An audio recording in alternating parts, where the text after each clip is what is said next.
Charles Dickens wasn't born as the Dickens we know today. Before Oliver Twist, before David Copperfield, before becoming one of the biggest literary celebrities on the planet, he was writing these weird little comic sketches. And honestly, as someone who's never been particularly grabbed by Dickens, I was surprised by these tasty morsels.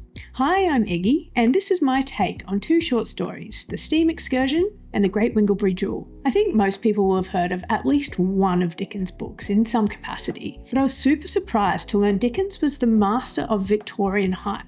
He didn't simply release a book all at once, he published smaller sections as monthly serials. He was a pioneer of ending on cliffhangers, which made his readers rabid for the next instalment. Not only that, he used public reaction to shape the story, pivoting character arcs and developing plots after gauging his audience's sentiment. And it's not the smaller titles of his either. We're talking Oliver Twist, Nicholas Nickleby, we're talking David Copperfield, A Tale of Two Cities, and Great Expectations. Each one an enduring classic. Each one a monthly serial. If Dickens lived now, he'd make an absolute killing as a primetime show writer. But let's rewind to the comics he cut his teeth on and see if we can glean the raw talent that turned him into one of the greats. We'll start with The Steam Excursion.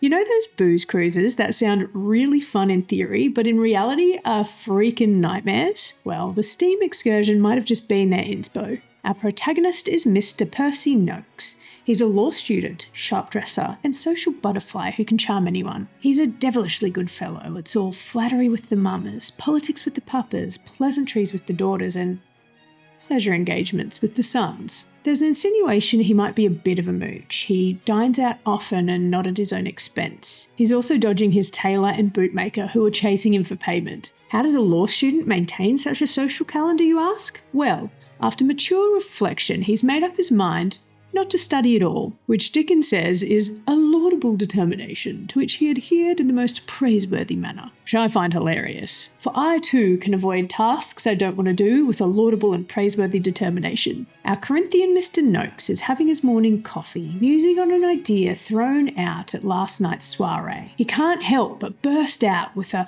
splendid idea. Upon my life, it's a glorious idea. He promptly calls for his housekeeper and says, I'm heading out. If the tailor should call again, say I'm out of town for a couple of weeks. If that bootmaker comes, tell him I've just lost his address, and if I'd had it, I'd obviously have paid him. If Mr Hardy comes, let him know I'm at Mrs Taunton's about a water party. And should any fellow say he's here about a steamboat, tell him to be here at 5 o'clock this afternoon. And with this, Mr Noakes sallies forth to Mrs Taunton's house. Mrs Taunton is hot, rich, and most importantly, addicted to the pursuit of frivolous pleasures. She has two daughters who very much take after their mother. They greet Mr Noakes as an old friend, or, OMG, you good creature, surely you're here to discuss the water party idea. The water party idea being they hire a boat, a steamboat to be precise. And that's certainly why Mr Noakes is visiting. He says, gather round girls, here's the plan. We'll get a committee of 10 fellas who'll split the bill and each invite 5 guests. We'll also have a system where we can veto proposed attendees so we only have the very best company. We'll have dinner and dancing and any guest who's musical can oblige us with a performance. Mrs Taunton and her daughters are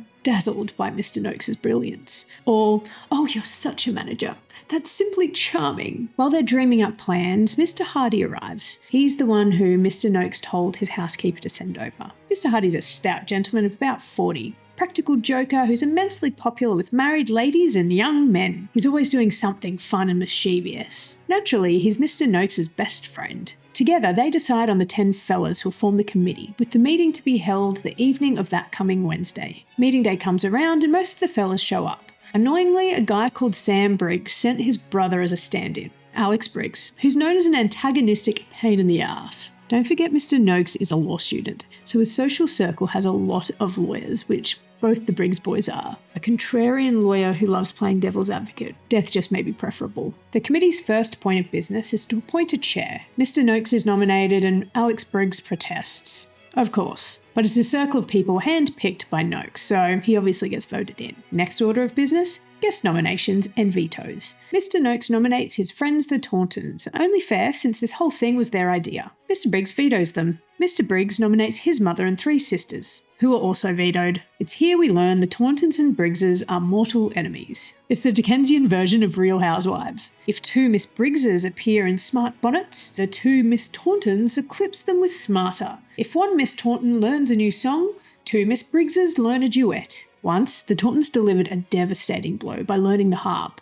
only for the Briggses to come back swinging with guitars to rout their enemy. Mr Noakes reckons the Montagues and Capulets ain't got nothing on this family feud. So the committee's at a stalemate with the Tauntons and the Briggses both vetoed. They go back and forth about it for 3 frickin' hours. It better be a good water party. Mr Noakes finally makes the executive decision that there'll be no more vetoing. It's just whichever 5 people each guy wants to invite is who gets invited. Details are ironed out and the big event will be held in 1 week hence. Mr Noakes is run ragged with the preparations and is very anxious for it to be a success. He has nightmares about the ugly face of Alex Briggs on the steamer laughing at him. Finally, the big day arrives. The weather's looking great. Mr Noakes is up at 5 a.m, dresses quickly and is off to the docks. On the steamer, he's running around like a headless chook, looking busy but helping exactly no one until the guests start arriving at about 9 o'clock. When the Briggses arrive, they've got daughters' guitars at the ready, and so much sheet music that it'd take a week non-stop to play it all. The Tauntons are right on their heels, and as they rock up, the family matriarchs are all, "How do you do, dear?" in a tone you know means they despise each other, matched with air kisses and salutations that could almost make you think that the families were the best of friends. That is, until the Tauntons reveal their ace, an unexpected guest, Captain Helves, a military man whose fierce aura sends the ladies swooning and makes the men jealous. He's blowing everyone's minds. The Briggses are caught totally unawares and can't help but wonder how the heck the Tauntons came by a military man. Shockwaves made, the boat sets off. The event's progressing beautifully. Gossipers are gossiping, dancers are dancing. The Tauntons think their victory is sealed after the coveted Captain Helves dances with both the Taunton daughters. That is until he takes 3 dances in a row with one of the Briggs girls, and it becomes pretty obvious he's super into her. People are then invited to perform if they want. One of Mrs. Taunton's daughters does a very underwhelming duet with Captain Helves. Then the 3 Briggs daughters perform a new Spanish guitar song so well there's encores called. And with that, the Tauntons are defeated. The Briggses have won the day. Just as it seems, Mr Noakes has pulled off a successful booze cruise. The boat reaches the furthest point, and as it turns, so does the weather. It gets so bad, all the guests get crazy seasick and just pray for the whole thing to end.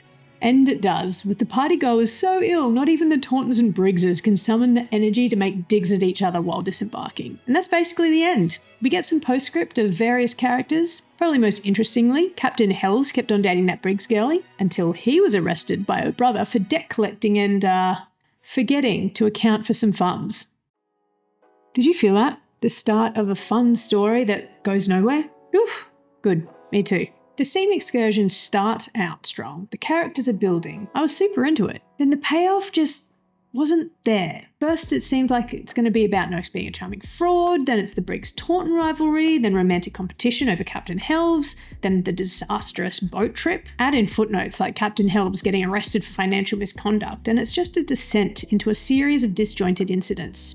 Not a story. Problem's not that Dickens isn't funny, it's just his plot loses direction. It feels like he hasn't learned or refined how to use his story for comedic payoff. But we shouldn't judge too harshly. We're at the very beginning of his career. The Steam Excursion was published at the end of 1834, and it only had his first story published less than a year before. A mere 2 years later, and his levelling up is obvious. What the Steam Excursion lacked in direction, the Great Winglebury Duel makes up for in a light and ludicrous braided narrative. Here goes. We're in a sleepy little town called Great Winglebury. It's quaint with a high street and the Winglebury Arms standing as its main commercial inn, post house and excise office. It's a large house of red brick with a stone front. It has spacious halls and many rooms. It's a freaking maze. You think you're going to have some privacy, then every 5 minutes some bewildered soul stumbles in hoping to find their own room. This usually sleepy town is thrown into excitement when a fine carriage rocks up, all bluster and activity. Out of the carriage alights a woman, and she inquires about a private room with the guard. He promptly informs the inn's landlady, who assigns a room and screams, "Lady in number 25!" to her staff, followed by, "Waiter, a letter for the gentleman in number 19. The story leaves the mysterious woman to follow the waiter, who heads up to room 19 to deliver the letter. The lodger in room 19 is a little hesitant to accept until the waiter says, "But you're Alexander Trott Esquire, right? That's your card we got at the bar." And number 19's all, "Oh yeah, I guess my name is Trott." Trott doesn't want to open the letter. He knows he's in for a bad time. You see, he's being pressured by his dad to marry a woman, Miss Emily Brown, who's not exactly a willing participant. But her father has promised his father a bunch of money if their kids get hitched. And Trott's dad wants that moolah. The complication? Miss Brown is into another gentleman by the name of Horace Hunter. Trott reads the letter. "Sir, immediately on discovering your intentions, I left our counting house and followed you. I know the purport of your journey. That journey shall never be completed. I have no friend here just now on whose secrecy I can rely. This shall be no obstacle for my revenge. Neither shall Emily Brown be exposed to the mercenary solicitations of a scoundrel, odious in her eyes and contemptible in everybody else's. Nor will I tamely admit to the clandestine attacks of a base umbrella maker. Sir, from the Great Winglebury Church, a footpath leads through 4 meadows to a retired spot known to the townspeople as Stuffin's Acre. I shall be waiting there alone at 20 minutes before 6 o'clock tomorrow morning. Should I be disappointed of seeing you there, I will do myself the pleasure of calling with a horsewhip. Horace Hunter. P.S. There's a gunsmith in High Street and they won't sell gunpowder after dark. You understand me. P.P.S. You better not order your breakfast in the morning till you've seen me. Maybe an unnecessary expense." Trott's terrified.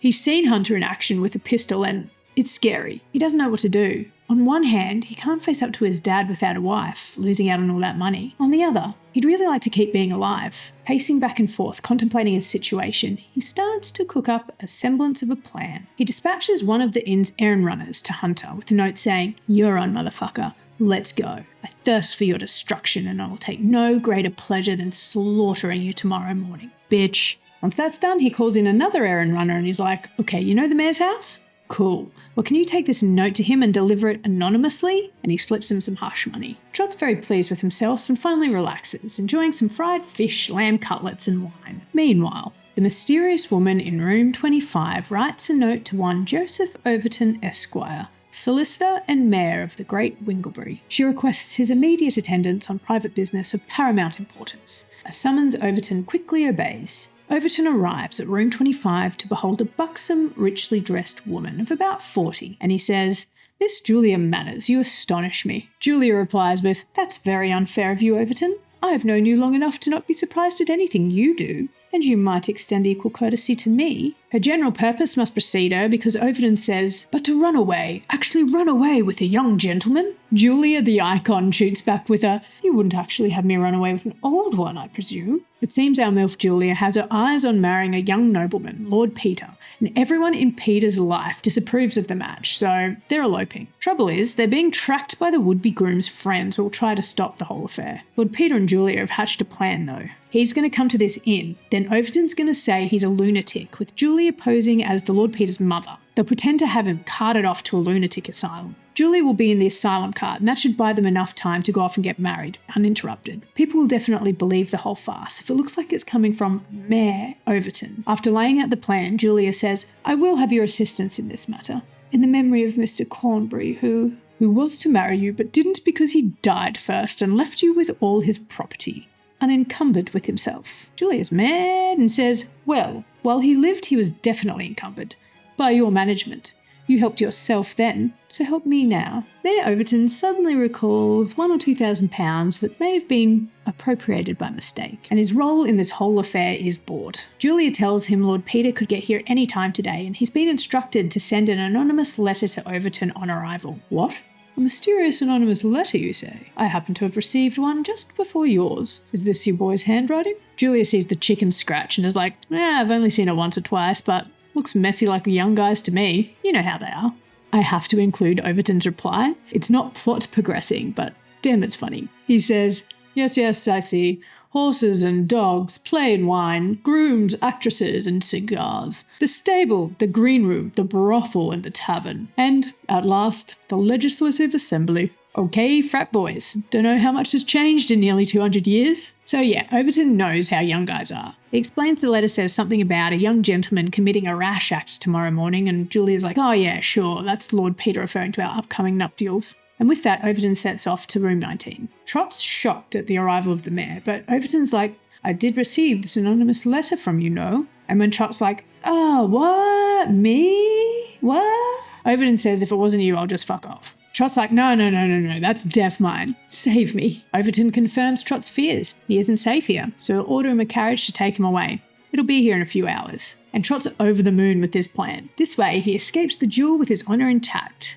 Though he thinks he's being packed up for duelling, not to an asylum. Both being on a similar brainwave, but in different lanes. Trot suggests it should look as though he's being detained, like have a guard outside his room. Overton thinks this is a brilliant idea and heads out to make all the arrangements. But obviously the instruction to the guard is that there's a madman who needs looking after until he can be taken away. The guard's super intimidating and comes into the room with a huge stick in hand and makes Trot sit in a chair while he sits opposite and stares at him non-stop. Trot's scared as hell and spends the next couple of hours waiting for the carriage in terror. Finally, Overton returns. It's time for the grand exit. By this point, Trot is well and truly bewildered. He gets to the carriage and sees someone in there. Overton tells him, oh, that's just the other party. Trot takes that to mean it's the murderous Horace Hunter and starts to have a bona fide meltdown. Overton's so impressed by what he thinks is the Lord Peter's performance of a madman. He's constantly whispering things like, oh, well done, bravo, Lord, or shoving him inside. All the while, Trot's genuinely shitting bricks. Defeated, Trot cowers in the carriage's corner. It travels a little way before the other person speaks. It's Julia. Trot's confused at the voice of a woman. Julia's confused. It's not Lord Peter. They end up chatting about their predicaments. They work out Miss Julia wants a young husband. Mr. Trot's young. Mr. Trot wants a rich wife. Miss Julia's rich. The solution to all their problems is right there. And in the next town, they marry. Perfect ending for these two. As for Horace Hunter and Emily Brown, they also get married. Lord Peter, though, he died doing what he loved. He was late to the Great Winglebury because he'd been at a friend's house, drinking champagne and riding horses. When he found Julia wasn't at the inn, he went back to his friends, drank more champagne, rode more horses, and was thrown from the saddle. Eventually, everything was pieced together and became legend around town, known as the Great Winglebury Duel. Now here's a story that feels satisfying. The setup was fun with two different POVs that come together in the middle. We know Hunter wants a duel. Trot's terrified. Julia's eloping. Overton's lying. Lord Peter? Ain't there. So when Overton sees Trot and thinks he's Lord Peter, we understand the mistake before the characters do, and we can look on with amused anticipation. We feel Trot's fear while also knowing he'll be fine. The tension is then neatly released with our two protagonists' realisation their goals align. It's Dickens understanding how to construct a story-length joke. I'll also say there's plenty of fun little details and passages to discover that I just couldn't do justice in this retelling. Dickens displays a sometimes subtle, sometimes biting humour. An honourable mention to his character on the run named Trot being pursued by someone called Hunter. I'm still unsure about committing to a 900-page Dickens novel, but I came into these expecting dusty little literary curiosities. Instead, I found a writer figuring out how to make people laugh. The Steam Excursion is messy. The Great Winglebury Duel is much more confident. Somewhere between the two, I think you can see Charles becoming Dickens. And that's all from me. See you in the next one.